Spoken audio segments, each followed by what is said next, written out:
আচ্ছা ধরেন আপনি আজকের ইনকাম থেকে আপনি ধরেন আপনি আজকে 500 টাকা পাইছেন, তাহলে আপনি কি করবেন?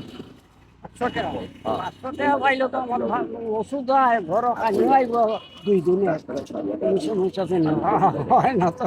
হয় না না? হইলে তো আচ্ছা আপনার আজকে আর কোনো কাজ করা লাগবে না, আপনাকে 500 টাকা আমি দেব। আপনি সন্তুষ্ট কিনা? বাবা তাহলে এটা আমার সহ ভাঙিয়ে দিব। 500 টাকা দিতে সন্তুষ্ট মানি আমার বাপ, আমার আত্মীয় স্বজন যে আছে এটাই আমার দিছে না এখন পর্যন্ত, এখন আপনাদের আমার দিবেন, আমার চোখ ভাঙিয়ে আইতেছে। চাচা রেনি থাকবো, হ্যাঁ রেনি থাকবো আপনার কাছে। এদিকে আসেন। আপনি আপনি কেন ঋণী থাকবেন? আমি আপনাকে ঋণী করছি না তো। ঋণী করছি? আমি আপনাকে কিছু বলছি?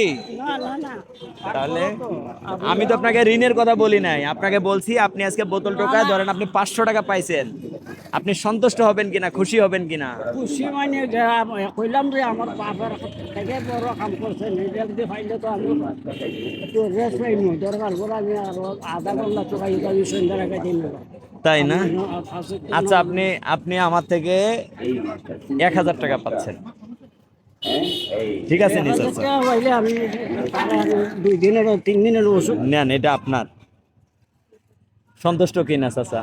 আল্লাহ আল্লাহর হাজিরা হাজির, আল্লাহ এটা আপনারা যদি ইয়ে করে তাই ওই জন্য আমি সব কিছু করে আমরা খাইয়ে না খাইয়ে আমি আল্লাহ কাছে বুড়ি রকম নমাজ পিঠা তুই করেছে আমার শাশা তোরা দেখবা।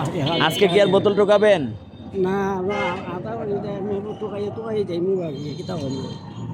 ঠিক আছে চাচা, তাহলে আপনি চলে যান। হ্যাঁ, দোয়া করেন আমার জন্য। হ্যাঁ, আল্লাহ বাবা আমি দোয়া করবো কিন্তু আল্লাহ আল্লাহ ঠিক আছে ঠিক আছে।